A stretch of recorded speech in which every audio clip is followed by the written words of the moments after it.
She is one of the biggest pop stars on the planet. Taylor Swift has won 7 Grammy Awards, is the best-selling digital music artist of all time, and has been named the 2014 Billboard Woman of the Year, the first artist to receive the honor not once, but twice. Her 5th album, 1989, is out today, and Marcia McMillan recently had a chance to chat with Ms. Swift. What does this album say about where you are in your life right now? I think it says a lot about where I am in my life. I think it says different things than anything I've ever said before on my albums. You know, they have tended to be a little boy-centric and dating-centric and things like that, because when you're in your late teens and early 20s, navigating love is the most enthralling thing to you.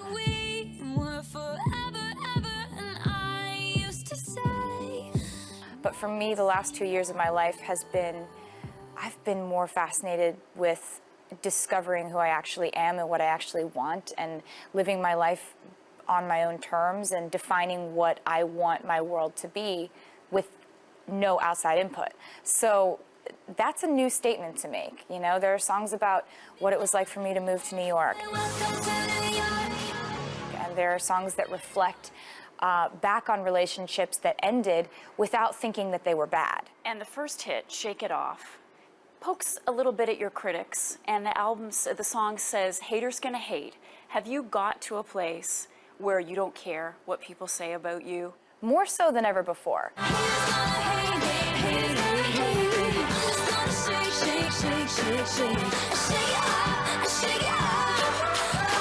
I don't think anyone actually ever really gets to a place where they do not care what anyone thinks. I just I've learned how to write off the opinions of people who don't matter to me.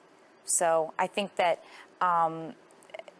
one thing I wanted with that song is I wanted to write a song that would help people deal with just the stuff humans put other humans through on a daily basis. It's not just me. Everyone's online, everyone has a profile, everyone has a way to be criticized by other people. Everybody hears gossip about themselves that isn't true. It's not just me. So I wanted to write a song that touched on that and gave people a way to cope with that, but wasn't coming from a victimized perspective, was joyful and made people want to dance. Yeah, it comes from a position of strength, and that's what your young fans relate to. You mean so much to them. Every tweet, everything that you do for them. Do you ever stand back and say, wow, I have a lot of power, I have a lot of influence over these often young, really young girls? I think it's actually the most incredible thing to be able to reach that many people with one tweet or one Instagram post or one post on Tumblr. But one way I've started to use that in the last couple of months is I've just inserted myself into their online communities and been in on their inside jokes and talked to them, not just like posting industry career centric things like vote for me for this or this is coming out now. Like I really want them to know that they're the only thing that makes me feel like my life is normal. Honestly, there's so many different abnormal circumstances surrounding my life that the only way I actually get to feel normal is when I go online and I read about their day at college. And when do you get a chance to do that? Are you staying up late and on your phone? Yeah. It's like, I'll say I'm going to bed and then I'll go up to my room and I'm just on Tumblr for an hour. Just like, I follow a bunch of fans on Tumblr and I just love, they're so funny.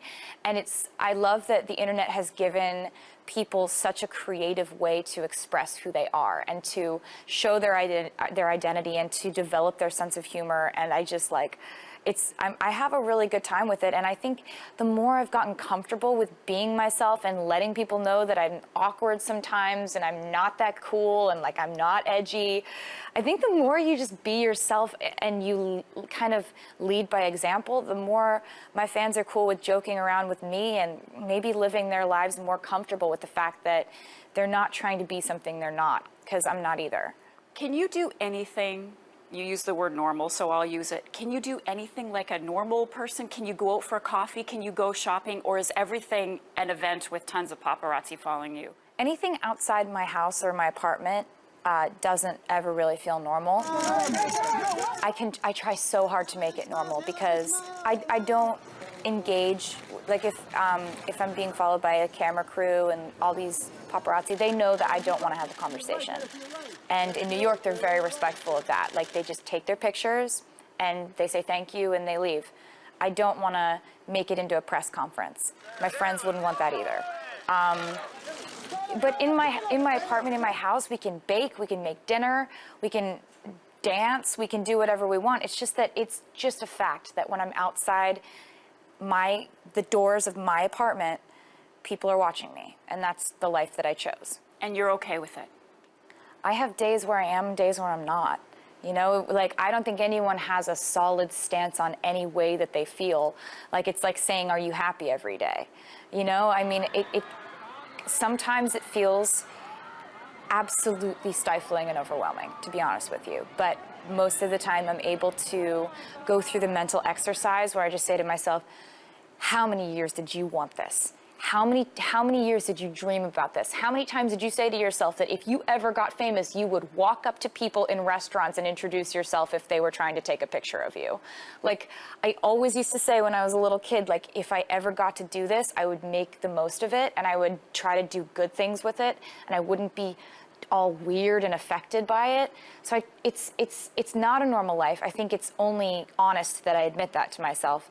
But there are ways that I can still act normal amongst all of it. 1989 goes back to where it's the year you were born, back 24 years. Where do you see yourself in 24 years? You're almost 50 years old. Oh, wow. I mean, I really hope that I hope I'll allow myself to age gracefully, and I hope that I will age without having a lot of anxiety about aging. Because I think a lot of people, especially people in the public eye, they tend to think that aging decreases your worth or decreases your relevancy or decreases the value on your thoughts.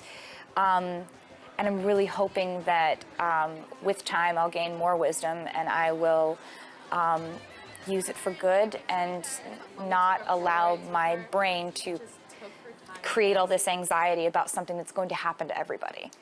On a much lighter note, you're also a fashion icon. People named you 2014 Best Dressed. And your contemporaries are often seen in tight, short, revealing.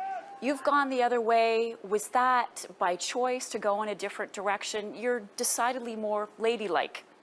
It's, I think that fashion is a way to express what inspires you. And everybody's got their own style icons, and mine are just more in the vein of Audrey Hepburn and your grandmother. I read my that your grandmother really yeah, inspired you. So, you know, I think that the cool thing about fashion right now is that you can go so many different ways with it. And living in New York has really kind of changed the way that I look at fashion and the way I put myself together in the morning. Like, it's not a lot, it doesn't change it a lot, but I'll just think, maybe I could match my purse with my shoes today. Like, maybe I'll do that. You know, like, I think having 20 camera, like, photographers outside your apartment kind of makes you think twice about your outfit. But I think New York has definitely had an influence on my style. Well, we know you love fashion. We know you love the 80s. And in keeping with our tradition at Canada, and we wanted to give you a gift. And these are some fashion accessories from the 80s. Wow. Thank you. From the 80s or? From the 80s. Really? Well, they're based on the 80s? They're or based on the 80s. Oh my God. These rubber bands, did you know about these bracelets? Yes, I did. The more the better. Oh, this is Stack them. amazing. Oh, I love this. Right on. Look And there's at, leg warmers and scrunchies. I look fabulous. You look great already, and you can't be over-accessorized. No, you just can't. can't do too many things. And we have some candy from the I wanna wear 80s all as of well. them. You got me candy. Yeah. Oh my God. And I think there's some pop so rocks hungry. in here as well. You're gonna eat them now. And one other thing we want to point out to you, the 1989 yearbook. These are all things that happened the year that you were born. Oh, that's fabulous. Do you want one of these? Oh, sure. Who's gonna say no? Thank you. This was Taylor amazing. Swift, thank you so much. We really appreciate your time, and good luck with everything. Thank you so much. You're so welcome. It's been a really serious interview.